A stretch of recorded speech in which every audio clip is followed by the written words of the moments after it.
T'es-tu déjà fait piquer par une tique? La maladie de Lyme ou la maladie de Lyme se transmet par les tiques et elle est en progression au Québec. Pourtant, elle reste encore mal connue ou du moins elle est mal comprise. La saison des tiques est ouverte, alors j'ai invité un expert pour démystifier cette maladie qui fait beaucoup de bruit, de la réalité à la désinformation.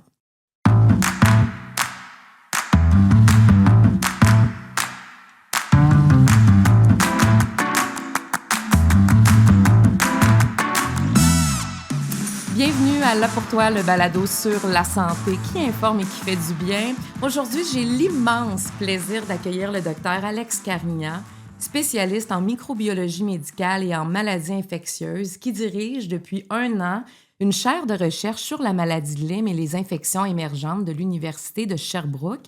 Salut Alex! Salut Cindy, c'est un grand plaisir d'être avec toi aujourd'hui. Et puis pour moi, là, je te dis, Alex, c'est vraiment tout un honneur parce que d'abord, c'est la première entrevue à mon podcast Là pour toi. Puis de la faire avec toi, sérieusement, c'est un immense plaisir de t'avoir parce que tu dois être très occupé par les temps qui courent, là. On s'ennuie pas, je dirais, la maladie infectieuse, c'est un flot constant, il y a toujours quelque chose d'actualité. Dans le soin aux patients aussi, là, c'est une spécialité qui ne manque pas de travail, donc mais c'est un plaisir d'être avec toi ici aujourd'hui. Puis pour les auditeurs, simplement mentionner que Alex et moi, on travaille ensemble là, plusieurs projets de conférences. Alors, on peut se permettre de se tutoyer là, comme dans comme dans la vraie vie. Écoute, Alex, aujourd'hui, il fait super beau. On aime le beau temps, nous les humains. On est comme ça, on aime ça aller prendre du soleil. Est-ce que c'est la même chose pour les tiques? Bien, en fait, les tiques sont déjà actives. Elles n'ont pas attendu l'arrivée du beau temps. Dès qu'il fait, en fait, dès que la température se réchauffe, dès qu'on passe au-dessus du point de congélation, en fait, les tiques s'activent. J'ai même des collègues pharmaciens, en fait, qui me rapportent parce que les gens, on en parlera plus tard, mais lorsqu'ils se font piquer par les tiques, peuvent consulter leur pharmacien pour obtenir un traitement préventif. Mais les pharmaciens me racontent que parfois, lorsqu'on a des redoux durant l'hiver, aussitôt qu'en février, en fait, ils ont accueilli des patients qui ont été piqués par des tiques. Oh, mais à ce moment-là, il faut avoir des parties du corps de découverte, non? Oui, mais je dirais que la tique, évidemment, c'est très petit, c'est très mobile aussi. Donc, en fait, elle peut très bien se glisser parfois dans une petite ouverture, dans des manches longues, même un manteau. Peut souvent aussi se cacher. Bon, on parle souvent des plis cutanés derrière les oreilles, au niveau des aisselles derrière les genoux. Ce sont les endroits de prédilection. Donc, je dirais que ça ne prend pas une grande ouverture pour que malheureusement une tique s'installe. Sont malicieuses, en tout cas. On va en apprendre un petit peu plus, justement, lors de cette entrevue-là. D'abord, question de comprendre qu'est-ce que tu fais. Des sujets de recherche, Alex, il y en a des tonnes. Pourquoi consacrer ton temps à la recherche sur cette maladie-là et pourquoi est-ce un sujet, en fait, qui mérite davantage d'attention au Québec? Bien, moi, en fait, d'abord, juste un petit historique de mon background en recherche. Après ma spécialité en maladies infectieuses, j'avais fait une maîtrise en épidémiologie au London School of Hygiene and Tropical Medicine qui m'a amené à m'intéresser un petit peu à la méthodologie de recherche. Puis je dirais que comme je travaille à Sherbrooke depuis que j'ai terminé ma spécialité en 2008, en fait, c'est tout naturel parce que malheureusement, notre belle région de l'Estrie, en fait, est au cœur, en fait, je dirais, de l'augmentation de l'incidence de la maladie de Lyme et d'autres infections transmises par les tiques là, depuis le début des années 2000. Donc, je dirais que ça a été tout naturel de m'y intéresser. Puis, je dirais aussi dans ma vie personnelle, je suis un gars qui adore le plein air. La chasse, la pêche, la randonnée. J'ai une petite terre à bois qui permet de m'amuser, mais ce sont toutes des occasions où je m'expose occasionnellement. Et d'ailleurs, le week-end dernier, j'en ai retrouvé une encore sur la tête d'un de mes gros chiens. Ah! Donc, tu es exposé aux tiques. Est-ce que tu t'es déjà fait piquer par une tique? Je me suis jamais fait piquer. J'ai déjà retrouvé une tique sur moi, malgré le fait que je dirais que je suis très, très exposé. J'avais retrouvé une tique avant qu'elle s'installe, avant qu'elle me pique. J'en ai retrouvé, là, comme je le mentionnais, très, très fréquemment sur mes chiens aussi. Donc, j'habite effectivement là, en plein cœur, en fait, des régions sont visées là, lorsqu'on parle vraiment des régions à plus haute incidence de maladies transmises par les tiques. Je suis curieuse quand même, dans tes recherches, évidemment, tu t'intéresses aux humains infectés par la maladie de Lyme, mais as-tu déjà étudié ou manipulé pour ton travail les tiques elles-mêmes? Oui, actuellement, en fait, même l'automne dernier, on avait un projet où est-ce qu'on recrutait des patients qui ont été piqués par des tiques. Et dans ce projet-là, en fait, les patients devaient avoir la tique avec eux parce qu'on analyse, oui, on suit le patient, en fait, voir s'il développe des symptômes suite à la piqûre de tique, s'il développe des symptômes compatibles avec la maladie de Lyme ou une autre infection transmise par les tiques, mais on analyse aussi la tique pour évaluer, en fait, bon, son degré d'engorgement. Est-ce qu'elle avait, disons, est-ce qu'on croit qu'elle était installée depuis un certain temps? Et on fait des analyses moléculaires sur la tique pour voir à la base quel pathogène la tique portait-elle. Donc, on met en corrélation, en fait, la tique qui a piqué le patient et le patient ainsi que son suivi clinique. Moi, je viens de la campagne, OK, des tiques sur la tête de mes chats, là, on en a enlevé en masse. Mais je me demande, au moment où on arrache la tique, souvent dans le poil d'un animal, elle est déjà gorgée de sang. Est-ce que, en la retirant, on est à risque de se faire piquer de nouveau ou une fois qu'elle a mordu, c'est terminé pour elle, son cycle Non, de vie? elle va piquer une seule fois, en fait. Donc, effectivement, lorsqu'on, tu sais, bon, généralement, on en dispose. Par le suite, des fois, on peut, disons, on va s'assurer qu'elle ne bouge plus. On peut l'apporter aussi à son professionnel de la santé parce que les tiques sont analysées par les autorités de santé publique. Elles ne sont pas analysées nécessairement systématiquement. Ça va dépendre, en fait, de l'épidémiologie de la région où on est piqué. Ça dépend aussi, évidemment, des ressources qui sont disponibles, mais on peut, disons, l'apporter lorsqu'on va consulter un professionnel de la santé pour aussi l'identifier, parce que parfois, les gens aussi peuvent hésiter. Est-ce qu'on est vraiment certain que c'est une tique? Bon, parfois, ça peut être une araignée, un autre insecte. Donc, pour être certain, il y a quand même certaines caractéristiques. Si on a des doutes, je pense qu'on peut l'apporter au professionnel de la santé. La tique, est-ce que c'est la même famille, justement, que les araignées? Oui, en fait, ça se ressemble, en fait. Donc, effectivement, puis même morphologiquement, il y a certaines, disons, similarités. Par contre, les araignées, en fait, au niveau de l'abdomen, il va y avoir une petite constriction centrale, tandis que la tique, il n'y aura pas cet élément-là au niveau de l'abdomen. Les tiques, souvent, ils sont bien rondes. Puis c'est pas tous les tiques non plus qui peuvent être porteuses de la bactérie à l'origine de la maladie de Lyme. C'est un très bon point. Lorsqu'on parle de la maladie de Lyme, en fait, on parle de la tique Ixodes scapularis. Il y a d'autres tiques, en fait, qui circulent au Québec, je dirais qui sont en augmentation, mais actuellement, la tique à pattes noires, Ixodes scapularis, on l'appelle aussi la tique à chevreuil. C'est elle, je dirais vraiment, qui prédomine un peu partout au Québec, celle qui transmet la maladie de Lyme.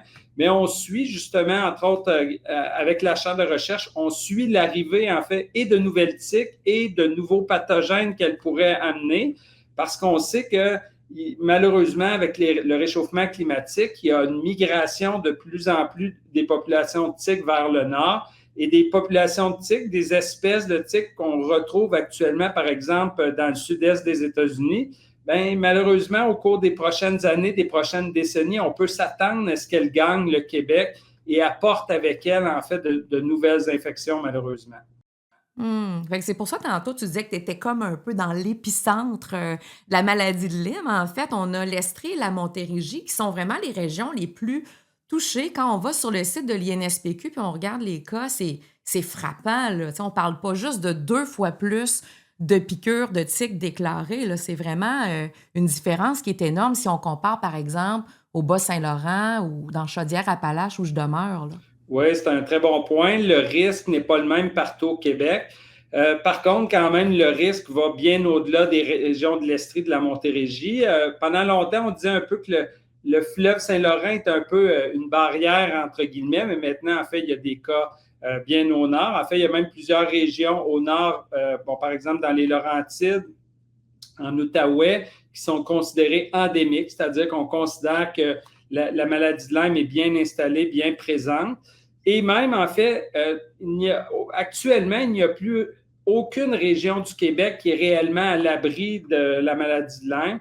parce que même si, bon, par exemple, des régions plus au nord, par exemple, pour la nommer le Saguenay-Lac-Saint-Jean, même si la tique n'est pas très bien installée, on va retrouver occasionnellement des tiques porteuses de la maladie de Lyme. Il y a des cas, en fait, qui ont été acquis dans des régions plus au nord. Donc, je pense que c'est important que tout le monde au Québec et aussi que tous les professionnels de la santé soient à l'aise de reconnaître les signes des infections transmises par les tiques, particulièrement de la maladie de Lyme, et pour évidemment la diagnostiquer rapidement et la prendre en charge rapidement pour éviter des complications. Et sur le site du gouvernement du Québec, on dit vraiment que c'est depuis une quinzaine d'années là, qu'on observe une forte progression du nombre de cas de maladie de Lyme déclarés. On parle de combien de cas annuellement à peu près pour le Québec? On a quand même quelques centaines de cas par année au Québec actuellement. C'est un nombre, je dirais, qui est en augmentation. Encore une fois, on parle beaucoup de la maladie de Lyme, mais depuis, en fait, 2021, entre autres, il y a une nouvelle infection qui s'appelle l'anaplasmose, en fait, qui est arrivée aussi, qui est transmise par la même tique, une autre bactérie. Et maintenant, en fait, aussi, on a un parasite même qui est transmis par la même tique, qui est quand même heureusement beaucoup plus rare, ce qu'on appelle le babesia, la babésiose.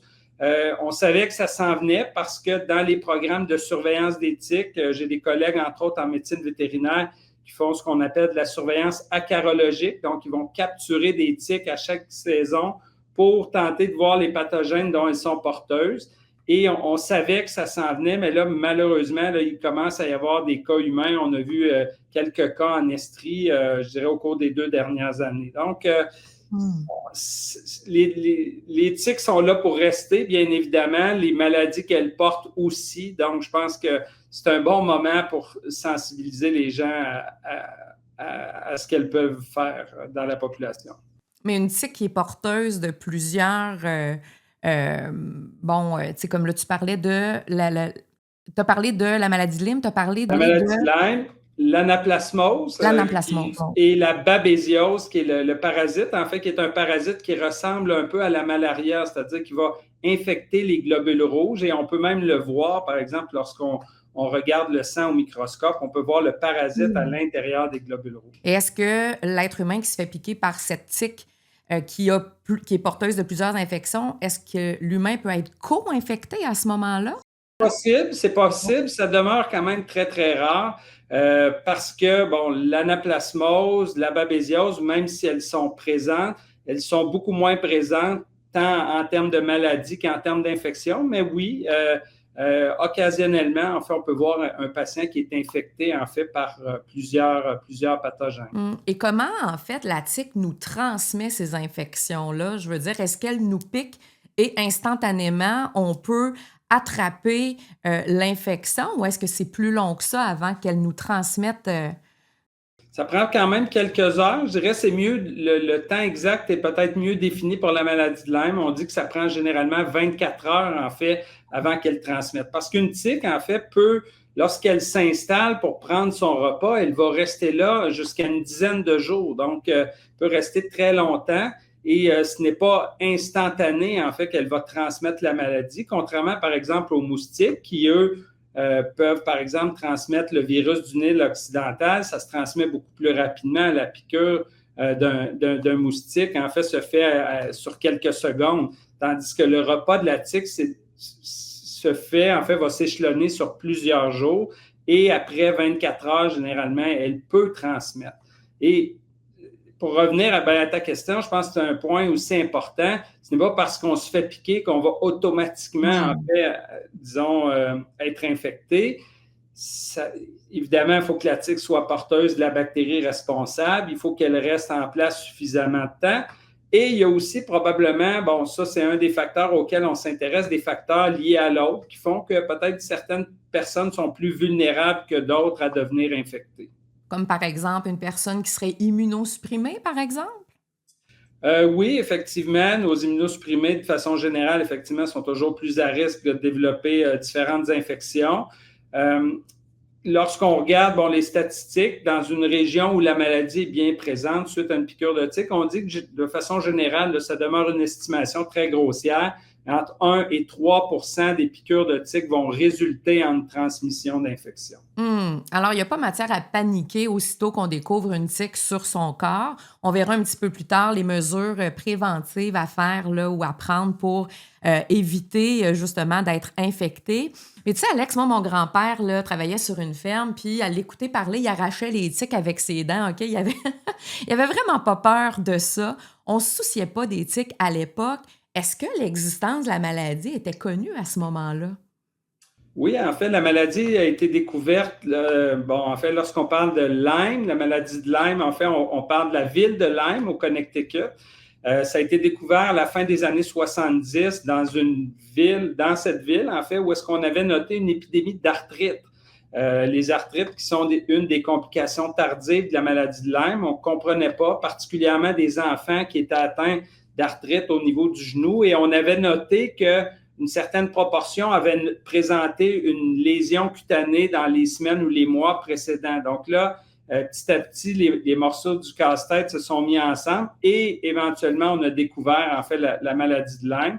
Donc, c'est présent, je dirais, dans le nord-est des États-Unis depuis la fin des années 80, mais en fait, même, il y a des documents historiques qui nous montrent que possiblement que même plusieurs décennies auparavant, c'était présent.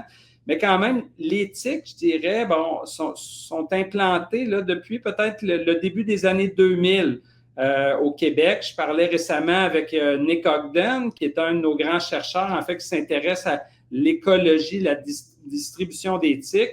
Et lui, au début des années 2000, il me racontait, on recherchait activement des tiques, entre autres dans le parc du Mont-Saint-Bruno. On n'en trouvait pas. Mais graduellement, on en a trouvé une et là, ça a déboulé. Et là, maintenant, par exemple, justement, le parc du Mont-Saint-Bruno, en Montérégie, c'est un des lieux, justement, où il y a quand même, disons, de bonnes populations de tiques. Et la maladie de Lyme, là, juste pour être certaine, la maladie de Lyme ou Lyme, les deux se disent, Alex, hein? Oui, c'est correct. Okay. Je dirais que comme ça vient de la ville de Lyme, on a plus tendance généralement à dire Lyme, mais c'est tout à fait correct au Québec, avec notre belle langue française, de dire maladie. Et c'est une maladie à déclaration obligatoire depuis 2003. Le taux d'incidence des cas est-il réellement plus élevé aujourd'hui ou bien c'est qu'on déclare davantage la maladie? Oui. Il y a probablement une combinaison des deux. C'est clair qu'on travaille très fort pour essayer de sensibiliser et les patients et les travailleurs de la santé. Donc, je pense qu'effectivement, les patients sont plus habiles à reconnaître la maladie, les médecins aussi. Donc, ça contribue. Par contre, il y a aussi des éléments qui nous montrent que la maladie en elle-même a progressé, c'est-à-dire, par exemple, la proportion des tiques infectées dans plusieurs régions a augmenté de façon significative. Et ça, c'est un des facteurs qui, je dirais, intimement liés à l'incidence de la maladie. Donc, c'est probablement une combinaison des deux, effectivement. Et as-tu l'impression que la maladie est sous-diagnostiquée, c'est-à-dire que le nombre réel de cas est en réalité plus élevé que le nombre de cas déclarés? Oui, assurément. C'est difficile de dire dans quelle proportion. D'abord, il y a des gens qui peuvent être infectés, avoir très, très peu de symptômes, jamais développer de complications, jamais consulter. Donc, ça, c'est un des éléments. Il y a certains cas, en fait, on se rend compte parfois qui sont manqués aussi, malgré que les professionnels de la santé sont de plus en plus sensibilisés. Il y a des cas qui peuvent échapper. Et aussi, malgré le fait que ça soit une déclaration maladie, une maladie à déclaration obligatoire, évidemment, les médecins qui ne déclarent pas ou les professionnels de la santé qui ne déclarent pas ne vont pas aller en prison. Là. Puis il y a certains médecins qui ne sont pas nécessairement au courant que c'est une maladie à déclaration obligatoire puis pourraient omettre de le rapporter. Donc, quand on combine tous ces facteurs-là, oui, je peux dire avec une certaine certitude que c'est sous-déclaré. Mais considérant là, que c'est une maladie émergente au Québec, j'imagine que des efforts vont être posés justement pour sensibiliser davantage les professionnels de la santé, les médecins en région, par exemple, où on voit à peu près pas de cas, pour qu'ils soient au fait que oui, c'est une possibilité que ça arrive. Là. Oui. Avec la Chambre de recherche, c'est un de nos objectifs. On a des projets qui sont liés davantage aux tiques elles-mêmes, à la maladie, au suivi de patients malades, mais aussi on a tout un volet de sensibilisation, comme actuellement, on mène 2 projets qui visent à mieux connaître le niveau de connaissance des professionnels de la santé, autant médecins, pharmaciens, infirmiers, pour vraiment, peut-être par la suite, mieux cibler nos interventions d'éducation médicale continue. On a un autre projet, par exemple, aussi pour évaluer dans la population les connaissances de nouveaux arrivants. Il y a des gens aussi à l'Université de Montréal qui sont beaucoup intéressés aux connaissances de la population générale. Donc, je pense qu'on en connaît davantage. Ça nous permet de mieux, disons, cibler nos interventions. Puis, dans un autre projet qu'on a fait, en fait, il y a peut-être 3 ou 4 ans, on avait évalué différentes choses chez des patients qui avaient été infectés. Mais on s'est rendu compte qu'au fil des années, les patients consultaient plus rapidement. Donc, le moment entre le début des symptômes et une première consultation médicale a diminué au fil des années. Donc, ça, je pense que c'est bon signe. Les gens sont plus alertes.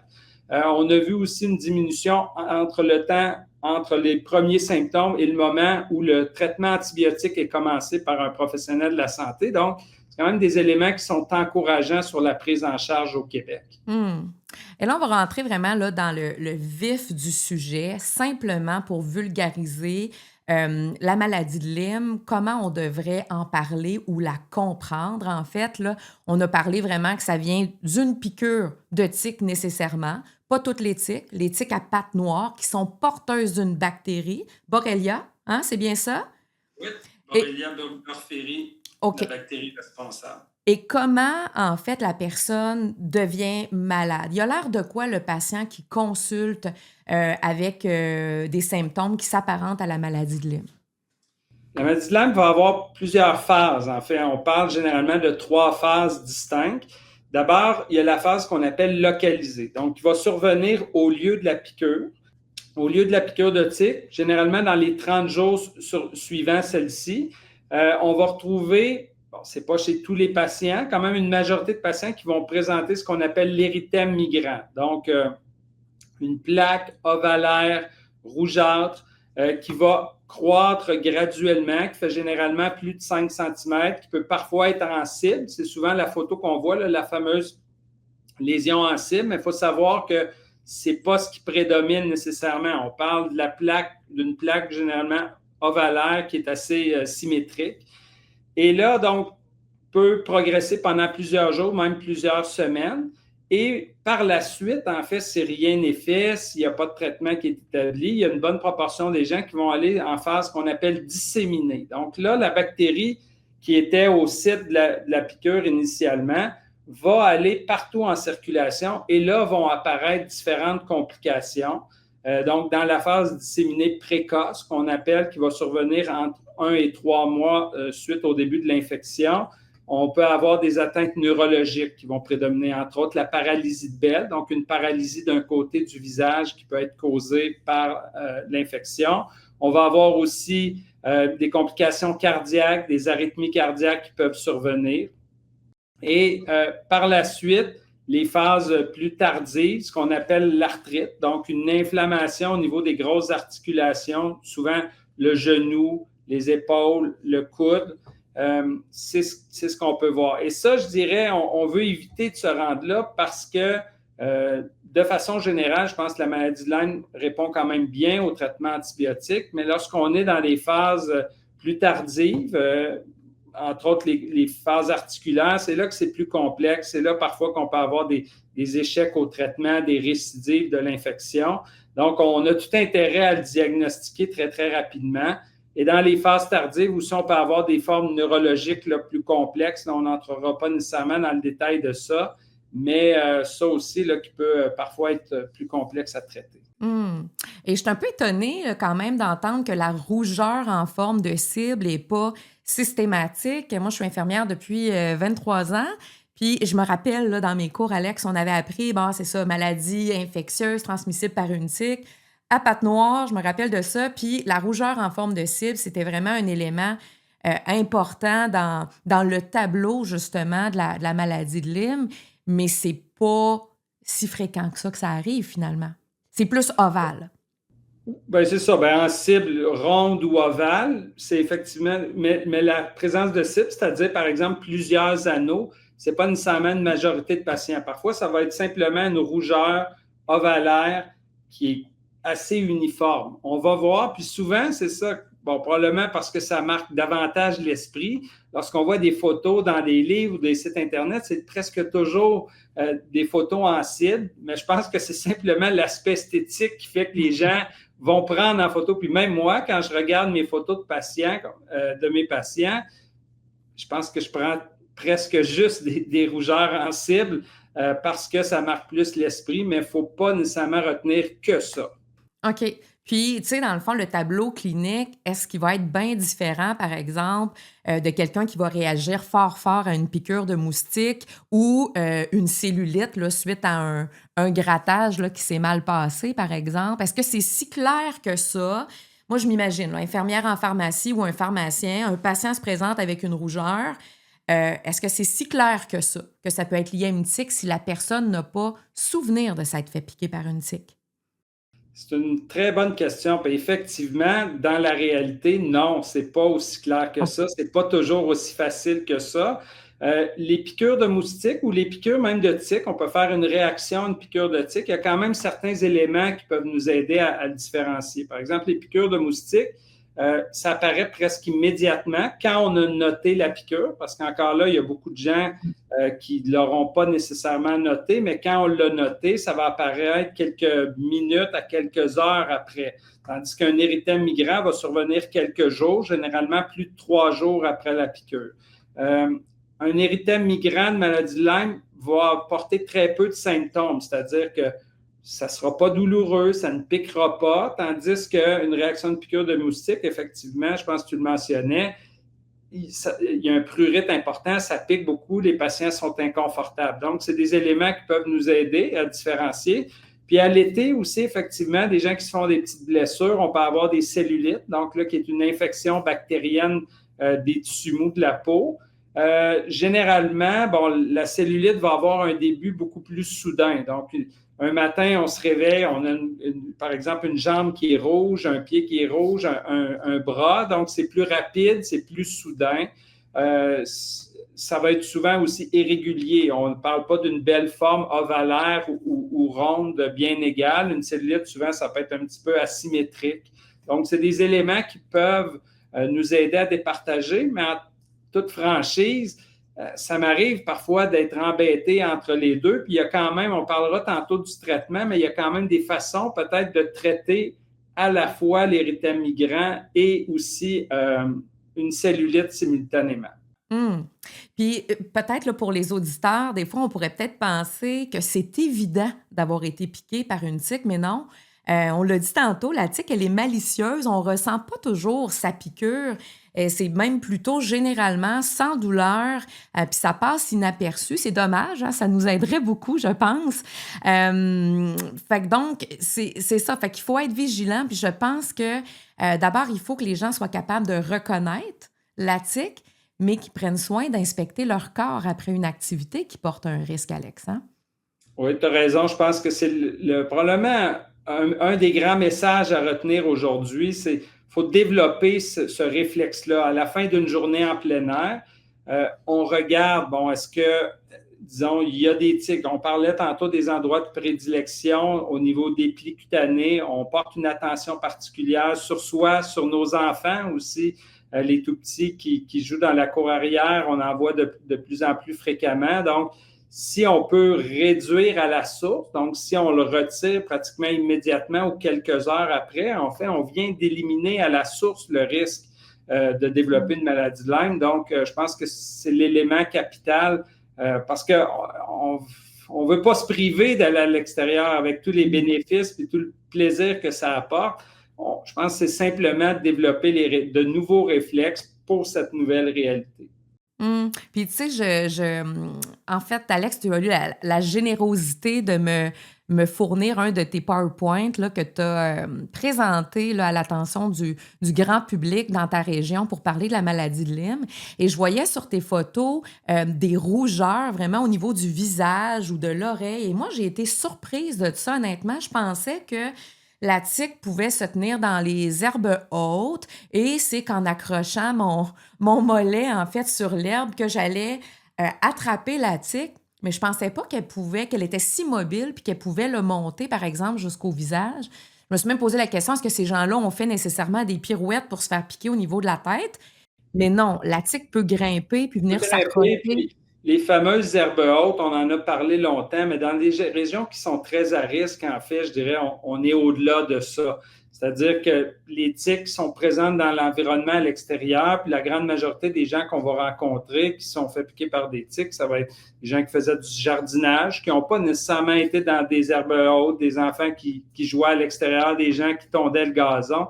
Donc, faut justement peut-être s'enlever cette caricature-là. Puis quand on fait partie d'une région qui est à plus haut risque, ben on fait simplement développer ce réflexe-là. Une autre chose qui peut être faite, c'est assez rapidement, quand on revient de l'extérieur, ben on va prendre notre douche. Donc, des tiques qui ne seraient pas encore fixées, parce que ça peut prendre parfois quelques minutes à quelques heures avant qu'elles soient vraiment fixées, qu'elles commencent à prendre leur repas. Ben en prenant notre douche, parfois, on va les éliminer sans s'en rendre compte.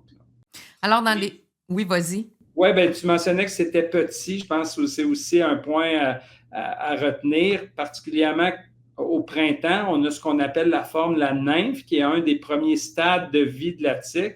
C'est très, très petit. Souvent, ça peut ressembler à un grain de sable. Donc, c'est pas toujours facile à détecter. À l'automne, par exemple, on voit davantage de piqûres de tiques adultes. Et là, particulièrement lorsqu'elles sont gorgées de sang, elles deviennent souvent très, très évidentes. Très évidentes quand elles sont dans des endroits visibles, parce qu'on voit aussi des gens qui se font piquer dans le dos. Puis, en fait, c'est pratiquement impossible à le voir, à moins, par exemple, que ton conjoint, ta conjointe le voit en sortant de la douche. Ce qu'on note parfois, mais sinon, ça peut passer inaperçu parce qu'encore une fois, ça n'apporte pas d'autres symptômes. Alors, les critères qui nous portent à risque, on a parlé de la région géographique, la période de l'année et certaines activités. Donc, par exemple, aller faire un hiking au Mont Orford en culotte courte en fin de semaine, ça peut être risqué, Alex. Absolument, absolument. Risqué, j'aime pas le terme risqué, disons, ça fait partie, effectivement, mais oui, effectivement, ça augmente le risque. Mais bon, j'habite à un jet de pierre, en fait, du parc du Mont Orford, puis c'est un des endroits que j'aime beaucoup faire de la randonnée, et je m'en prive pas pour autant. Mais mettons là, qu'on veut donner certains conseils quand même. Rester dans les sentiers, Oui. porter des vêtements longs, par exemple, examiner sa peau, on en a parlé. Est-ce que les chasses-moustiques peuvent être efficaces contre les piqûres de tiques? Oui, les chasses-moustiques à base de DEET ou d'icaridine, en fait, peuvent avoir ont une efficacité aussi comme répulsif pour les tiques, donc ça peut être un outil de plus. Qu'on peut trouver dans n'importe quelle bonne quincaillerie ou pharmacie en passant. Absolument. Et pour le DEET, pour un adulte, généralement, il faut aller chercher un pourcentage d'au moins 30 et l'icaridine, 20 Est-ce que je me trompe? Exactement. Ah, j'ai pas perdu la main, Alex. Et est-ce que le diagnostic est difficile à poser? Est-ce que c'est difficile de dire à quelqu'un qui a la maladie de Lyme, qu'est-ce qu'on fait comme test pour nous confirmer que la personne est bien atteinte de la maladie? Ça va dépendre du stade, en fait, parce que des fois, bon, on parle que les tests sont plus ou moins fiables. J'aimerais peut-être corriger cet élément-là. Les tests ont des limites. D'abord, lorsqu'on est dans... je commence avec, en fait, ce qu'on utilise comme test sanguin. C'est ce qu'on appelle une sérologie. Donc, une sérologie, c'est un test qui va détecter les anticorps qu'on produit face à l'infection. Donc, ce n'est pas un test qui détecte directement la bactérie, c'est un test qui va le détecter indirectement. La sérologie, on l'utilise en fait pour un paquet d'infections en maladies infectieuses. Quand on veut rechercher, par exemple, des tests de VIH, la mononucléose, ce sont le même type de tests qu'on va utiliser. Et ça, je dirais, la limite principale, en fait, pour détecter des anticorps, il faut que la personne en ait produit. Et ça prend quand même quelques semaines. Donc, lorsqu'on parle de la phase initiale, la phase localisée, la lésion cutanée, c'est pas recommandé. En fait, c'est un diagnostic qui est clinique et ce n'est pas recommandé de faire des tests sanguins parce que, en fait, lorsque les gens se présentent avec un érythème migrant, il y a pratiquement 50% des gens qui n'auront pas développé d'anticorps. Donc, ce n'est pas un test qui est fiable, effectivement, mais ce n'est pas parce que c'est un mauvais test, c'est la nature inhérente des tests sérologiques. En début d'infection, on peut quand même manquer. Donc, ce qu'on dit, c'est c'est sur une base clinique. On a parlé des caractéristiques. Je dirais quelqu'un qui en voit assez fréquemment, c'est assez simple, c'est assez facile à diagnostiquer. Pour des gens qui sont moins familiers, de là l'important, je pense, de sensibiliser, de faire de la formation, parce que c'est clair que quelqu'un, par exemple, qui travaille, on parlait tout à l'heure du Bas-Saint-Laurent, on n'aura pas vu autant que quelqu'un qui travaille à Bromont. Donc, c'est normal, jusqu'à un certain sens, qu'il soit moins familier avec le diagnostic, avec ce que ça ressemble. Il en voit beaucoup moins. Donc, on veut quand même essayer d'uniformiser le plus possible la prise en charge au Québec. Et ça commence par ça. Lorsqu'on parle des phases plus tardives, des phases disséminées, là, en fait, la sérologie est quand même beaucoup plus performante. On n'a jamais une sensibilité de 100% en médecine pour aucun test, mais lorsqu'on parle des formes neurologiques, des formes articulaires, en fait, chez la grande majorité des patients, on va réussir à le détecter avec le test sanguin, la sérologie. Et est-ce que tous les laboratoires du Québec peuvent analyser ces sérologies-là? Actuellement, en fait, c'est centralisé au Québec. Tous les tests diagnostiques, la totalité vont se faire au laboratoire de santé publique à Sainte-Anne-de-Bellevue. C'est un laboratoire, en fait, donc provincial, notre laboratoire de santé publique, notre laboratoire de référence, qui utilise, en fait, des tests selon les normes internationales avec des contrôles de qualité. Donc, je pense qu'on a, disons, une pleine confiance en les tests qui sont réalisés là-bas. Je dirais que, bon, si je peux ajouter ma petite touche éditoriale, j'aimerais, parce que ce ne sont pas des tests qui sont compliqués à faire, et je dirais qu'actuellement, peut-être une des faiblesses du système, c'est que comme on l'envoie à un laboratoire de référence, donc il y a du transport, il y a des délais, ce qui fait que, bon, dans des régions où on voit beaucoup de cas, parfois on aimerait avoir nos résultats peut-être plus rapidement, on aimerait avoir la capacité peut-être de les faire dans d'autres laboratoires, peut-être que ça viendra, mais pour l'instant, c'est fait au laboratoire de santé publique du Québec. Parce qu'il y a vraiment un grand délai entre la prise de sang, par exemple, et l'analyse? Il peut y avoir un délai de, je dirais, généralement autour de 2 semaines. Là, ça va dépendre de différents facteurs. Auparavant, c'était beaucoup pire. Ça pouvait aller jusqu'à 6 semaines parce que même on envoyait certains tests à Winnipeg, au Laboratoire national de microbiologie. Maintenant, c'est fait au Québec. Donc, c'est une bonne nouvelle, mais il y a encore certains délais, des fois, qui peuvent être un petit peu irritants. Mais le processus s'améliore. Ça, c'est intéressant à entendre. Et là, une fois qu'une personne teste positif, on découvre que la personne est infectée par la maladie de Lyme. Comment le patient ou les symptômes sont pris en charge? C'est avec un traitement antibiotique qui va varier en fonction, en fait, du stade de la maladie. Par exemple, je dirais l'antibiotique qui est le plus utilisé, la bonne vieille doxycycline, c'est un antibiotique qu'on utilise depuis longtemps, qu'on connaît bien, qui est quand même très efficace pour contrôler les signes de l'infection. On va l'utiliser dans les formes cutanées, on va l'utiliser même dans certaines formes cardiaques, même certaines formes neurologiques. Dans des formes parfois plus sévères, par exemple des arthrites récidivantes, des méningites, là, on va utiliser un traitement par voie intraveineuse avec de la ceftriaxone. Et la question qui tue, en fait, est-ce qu'il existe une forme chronique de la maladie de Lyme? Oui, bien ça, c'est une bonne question. Je pense qu'avant de parler de la forme chronique, si tu me permets, je vais parler ce qu'on appelle du syndrome post-traitement de la maladie de Lyme. Quand on traite nos patients, je dirais, on est excellent pour traiter les éléments objectifs de la maladie. Donc, si un patient avait une arythmie, notre traitement antibiotique va régler ça. S'il y avait une méningite, on va régler ça. Par contre, il y a, ça, ce n'est pas uniquement au Québec, entre 10 et 20 des patients qui, suite à un traitement, peuvent développer des symptômes qui peuvent être quand même très invalidants, c'est-à-dire de la fatigue, des douleurs un peu diffuses, des problèmes de concentration. Ce sont des symptômes qui, généralement, vont s'améliorer au fil des mois et la grande majorité des patients, après 1 an, n'auront plus de symptômes suite à leur traitement. Mais c'est quand même, disons, présent. C'est peut-être un des éléments sur lesquels on aimerait qu'il y ait des améliorations, autant dans la compréhension de ce qui cause ça que dans la prise en charge, parce que ça peut être quand même très invalidant pour nos patients. Bon, pour ce qui est de la maladie de Lyme chronique, ça, je pense que c'est une autre chose. On entend beaucoup parler, entre autres, parfois dans les médias de maladie de Lyme chronique, mais il faut quand même faire attention parce que, en fait, c'est pas. Bon, d'abord, lorsqu'on parle de maladie de Lyme chronique, ce ne sont pas toujours des gens, en fait, qui ont réellement la maladie de Lyme.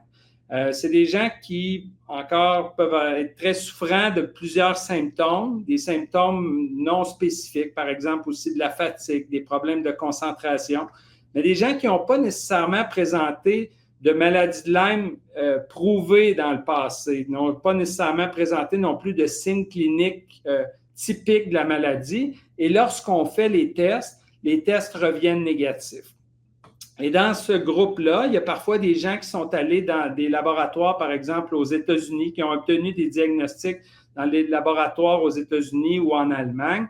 Mais lorsqu'on parle de ces laboratoires-là, on ne parle pas de laboratoires standardisés, on parle de laboratoires alternatifs qui utilisent leurs propres critères. Et il y a des études qui ont démontré que ce sont des laboratoires qui peuvent donner jusqu'à 60-70% de faux positifs. Donc, il faut être très, très prudent.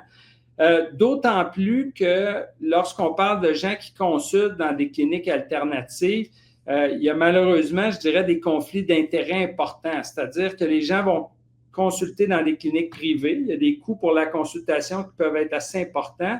Et puis, on va vendre non seulement les tests, mais on va vendre aussi les traitements. Et ce sont souvent des traitements très, très complexes qui n'ont pas été validés scientifiquement, avec plusieurs produits naturels, par exemple, qui n'ont pas été validés dans la prise en charge de la maladie de Lyme et dans lesquels les patients peuvent engloutir des dizaines de milliers de dollars. Donc, je pense qu'il faut quand même être prudent par rapport à ce qu'on appelle la maladie de Lyme chronique. Oui, suite à une maladie de Lyme, il y a des gens qui ont des symptômes qui peuvent persister. C'est une condition qui est bien réelle. Mais par contre, c'est ça, là, des éléments, par exemple, de chronicité, donc de persistance après la bactérie, après un traitement, il n'y a pas nécessairement d'éléments scientifiques pour supporter ça. Fait que là, pour le moment, on parle plus du syndrome post-traitement que d'une forme chronique de la maladie de Lyme. Et j'imagine que la recherche se poursuit dans ce sens-là. Oui, absolument. Puis, c'est sûr, je rencontre souvent de ces patients-là, des gens, par exemple, qui ont lu sur Internet, puis ils ont dit, moi, je pense que j'ai la maladie de Lyme. Souvent, parfois aussi, c'est des autodiagnostics. Et, disons, je nie pas la souffrance de ces gens-là. Puis ça, c'est très clair. Puis on veut les aider du mieux qu'on peut. Mais souvent, ce qu'on se rend compte, c'est que ces gens-là, effectivement, sont très souffrants, des symptômes qui peuvent être très invalidants au quotidien, mais la réponse n'est probablement pas dans la maladie de Lyme, n'est certainement pas dans la prise d'antibiotiques à long terme, parce que ça, c'est un autre élément. Pour des gens qui ont des symptômes qui persistent après un traitement antibiotique, plusieurs études qui ont montré qu'il n'y a pas d'avantage à donner des antibiothérapies prolongées. Puis ça, il peut y avoir aussi même des risques importants. Bien, absolument. J'imagine qu'on peut finir même par s'intoxiquer par la prise d'autant de médicaments, produits naturels avec des validations qui ne sont pas nécessairement claires au niveau de l'efficacité, surtout, là. Oui, Et il y a un paquet il y a un paquet d'études qui ont démontré des risques associés à ces pratiques-là. Quand on prend des antibiotiques à long terme, évidemment, on va affecter aussi le microbiote. Donc, notre flore intestinale, par exemple, peut être hautement dérangée. Ça peut amener à des conséquences, par exemple, comme des infections à Clostridium difficile. On a vu des patients, parce que parfois, ces traitements prolongés-là sont administrés par voie intraveineuse. On a vu des complications, des thromboses associées à des cathéters, donc plusieurs complications. Donc, c'est pas sans risque. Parce que des fois, les gens vont nous dire, oui, mais est-ce que je ne peux pas essayer ça, un traitement antibiotique à long terme? Mais ce n'est pas de l'eau, ce sont des antibiotiques puissants qui peuvent avoir des effets secondaires graves. Puis d'ailleurs, je ne sais pas si tu as écouté récemment le balado de Olivier, notre pharmacien, en fait, qui est très bien fait, puis qui fait un peu une incursion un peu dans ce monde alternatif de la maladie de Lyme dite chronique. Et pour les auditeurs, je les invite vraiment, en fait, à écouter ça. Ça nous montre, d'abord, ce que je mentionnais, des gens qui ont une souffrance qui est bien réelle, et qui, malheureusement, parfois vont tomber dans une spirale d'explications alternatives. Et l'autre problème, parfois, justement, d'étiqueter, on le voit dans le balado, d'étiqueter des gens avec l'étiquette de maladie de Lyme chronique, c'est que parfois, ce sont des gens qui peuvent avoir d'autres problèmes de santé. Et là, de donner, en fait, l'étiquette de maladie de Lyme chronique, ça donne un peu une fausse réassurance parce que là, les gens se confortent un peu avec ce diagnostic-là et mettent de côté tout autre problème de santé qu'ils pourraient avoir avec des conséquences parfois désastreuses. Là, on a vu, en fait, malheureusement, des gens même qui se sont enlevés la vie là, dans ces contextes-là. Ah ouais, puis tu sais, je te cacherai pas, là, qu'en faisant les recherches pour te parler aujourd'hui, je suis tombée comme dans une espèce de rabbit hole, là, en analysant tous les forums de discussion où on parle d'une confusion autour de la maladie de Lyme. On dit que c'est un mystère. La maladie, on l'appelle la grande imitatrice parce qu'elle prend toutes sortes de formes. On décrit un flou médical entourant les diagnostics, les traitements. Les patients vont parler d'errance médicale, que la science est perdue, sans réponse fiable. Bref, j'ai même lu que c'était une maladie qu'on ne prenait pas au sérieux dans le système de santé, qui a tendance à reléguer les syndromes complexes à des troubles psychosomatiques. Bref, c'est pas super beau ce qu'on lit là-dessus. J'ai vu un fils dire que sa mère a été dans le déni à la fin de sa maladie. Elle pensait avoir la maladie de Lyme, mais finalement, c'était une SLA. Donc, elle n'a pas pu nécessairement vivre sa fin de vie comme ça aurait dû se passer. J'ai même lu sur un cas d'une personne qui avait du Parkinson dans un déni complet. Bref, c'est pas toujours drôle ce qu'on peut lire justement dans ces forums-là. Et Olivier Bernard, le pharmacien, pour le bénéfice des auditeurs, là, son podcast s'appelle Dérive. C'est la saison 4 qui s'appelle Le labyrinthe de Lyme. Le podcast est tout frais. Là, c'est sorti le 21 mai dernier, donc 10 épisodes d'à peu près 50 minutes sur l'application audio de Radio-Canada. Et moi, j'ai la moitié d'écouter. Alex, là, j'ai lu ta critique sur Facebook et LinkedIn où tu disais que c'était le travail de vulgarisation le plus complet et nuancé que tu as entendu de ta carrière, avec une grande empathie pour les personnes qui en souffrent.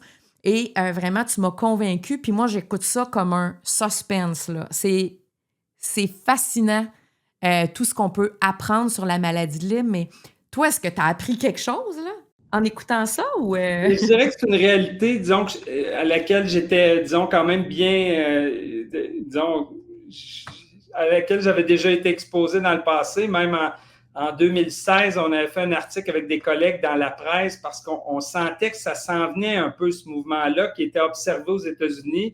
On sentait que ça commençait à prendre de l'ampleur au Québec. Puis on voit là, 9 ans plus tard que c'est tout à fait le cas. Puis c'était intéressant de voir. J'ai quand même appris, disons, des éléments factuels intéressants, là, entre autres, justement, tout ce qui, peut-être les éléments qui ont mené peut-être un peu à une spirale de désinformation en lien avec cette maladie-là. Puis c'est intéressant même d'entendre un des médecins qui avait découvert la maladie au début des années 80, lui-même, en fait, était un peu dépassé par toute l'ampleur que ça a pris. Puis en fait, lui-même, il disait, écoutez, je pense qu'on ne s'en sortira pas, on n'arrivera pas à renverser un peu toute cette désinformation-là qui s'est faite sur la maladie de Lyme.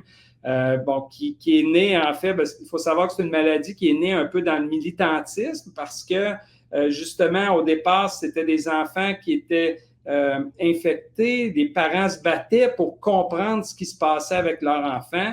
Et on rapporte, entre autres, aussi la ville de Lyme qui est située en face d'une île qui s'appelle Plum Island, dans laquelle, en fait, qui appartient, en fait, à l'armée américaine, une base sur laquelle il y a des recherches qui se font. Puis tout ça, en fait, a fait un peu une spirale pour dire, c'est peut-être une maladie, en fait, c'est une expérience de l'armée qui a mal viré, on voulait faire du terrorisme, alors que, la réalité, c'est qu'en fait, probablement bien avant la base, en fait, c'était une bactérie qui était présente dans la nature, en fait, depuis des centaines d'années. Mais c'est ça, ça nous aide peut-être à mieux comprendre ce qu'on observe aujourd'hui. Oui, ça vaut vraiment la peine de l'écouter. Je vais laisser le lien là, en description de podcast. Donc, Alex, ce que je comprends, c'est que la maladie de Lyme ou de Lyme, on peut la diagnostiquer correctement au Québec. On a des traitements efficaces aussi qui consistent à une prise d'antibiotiques selon une durée là, qui va varier selon l'intensité ou le degré de la maladie, si je peux dire ça, le stade de la maladie. L'entrevue est à sa fin. Si je te demande quelles sont les limites dans les connaissances actuelles ou les plus grands enjeux liés à la maladie de Lyme, tu aurais le goût de me répondre quoi?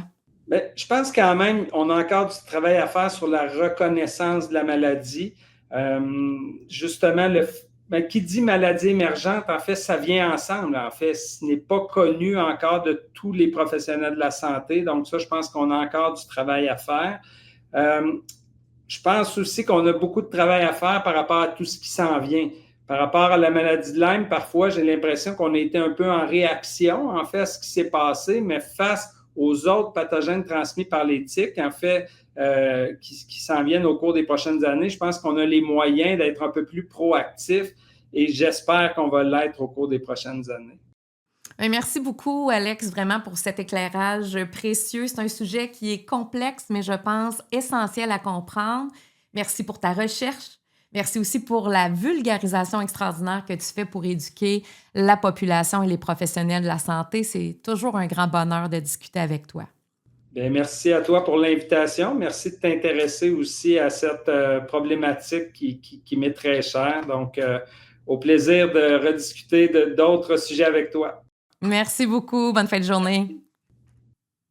Je suis très heureuse de cette entrevue avec mon ami, le docteur Alex Carignan.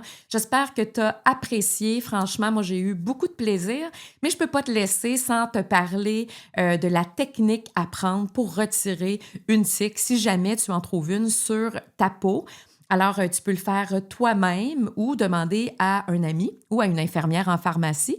Mais si cette infirmière en pharmacie-là, c'est ton ami, ben, c'est encore mieux. Écoute, c'est simple. On prend une pince à pointe fine, idéalement, ou un tire-tique. Ça se trouve facilement en pharmacie. Alors, on vient chercher la tique le plus près possible de la peau, sans tourner, ni écraser, ça c'est très important, et on va tirer doucement avec une pression continue. Après coup, on nettoie à l'eau ou au savon, ou on peut mettre de l'alcool à friction si on en a sous la main. L'objectif est vraiment, on l'a compris, c'est plus vite la tique est retirée, mieux c'est. Pas plus vite dans le sens, on l'arrache rapidement, mais le plus tôt possible lorsqu'on découvre la tique sur son corps. Alors, la fameuse peur qu'on a aussi en retirant une tique, c'est de se dire « Oh my God! Qu'est-ce que je fais si la tête reste prise sous ma peau? » En fait, ce sont les pièces buccales de la tique qui peuvent se briser et effectivement rester sous la peau. Alors, on fait comme avec une écharde. On va aller chercher encore une fois notre pince qu'on désinfecte ou une petite aiguille, puis on essaie de retirer tout ce qui peut être resté malencontreusement sous la peau. Et si on n'est pas capable de tout enlever, c'est pas grave. Le corps va faire sa job et va l'éliminer tout seul. Alors, on nettoie bien et si nécessaire, on peut faire un petit pansement là, pour éviter que la voie d'entrée permette de laisser des petites bactéries s'insérer là, sous le grattage. Maintenant, est-ce qu'on doit absolument apporter sa tique au laboratoire ou dans une pharmacie? Pas nécessairement. Je vais vous diriger vers l'application eTick, donc E-T-I-C-K. eTick, c'est une plateforme publique d'identification d'images et de suivi des populations de tiques au Canada. Alors, c'est un projet de sciences communautaires qui invite vraiment le public à s'impliquer dans le suivi des populations de tiques pour augmenter les connaissances sur leur aire de distribution en soumettant les photos de tiques sur le site web etic.ca. Pour l'identification par un professionnel, je vais vous laisser le lien en description de podcast. Donc, voilà, et vous pouvez aussi aller consulter votre pharmacien communautaire ou votre infirmière en pharmacie si, en fait, tu as des questions, des doutes, tu ne sais pas trop quoi faire avec ta tique, tu as besoin d'aide pour te la faire enlever. Alors voilà, c'est essentiel. Il faut savoir qu'au Québec, on a un protocole provincial, donc un algorithme d'aide à la décision avant d'amorcer une PPE. Une PPE, c'est une prophylaxie post-exposition. Donc, dans le doute, OK, le pharmacien peut prescrire en fait un traitement préventif qui consiste en une dose unique de doxycycline 200 mg. Voilà, puis idéalement, ce traitement-là doit être amorcé dans un délai de 72 heures là, entre le moment où on a retiré la tique et la prise justement du médicament, donc de l'antibiotique. Alors voilà, si tu veux en savoir plus, n'hésite pas à te rendre sur les sites dédiés à la prévention et au traitement de la maladie de Lyme. Je te laisse les liens dans la description du podcast. Entre-temps, je t'invite à rester vigilant pendant la saison des tiques. Prends les précautions nécessaires et inspecte ton corps religieusement après une sortie à risque. Dans le doute, viens nous voir en pharmacie, on pourra t'aider. Merci d'avoir écouté cet épisode de Là pour toi. J'espère que tu as apprécié cette entrevue. N'hésite pas à m'écrire tes commentaires, à t'abonner au podcast sur ta plateforme préférée et à partager l'épisode si le cœur t'en dit. On se retrouve bientôt. Je suis là pour toi.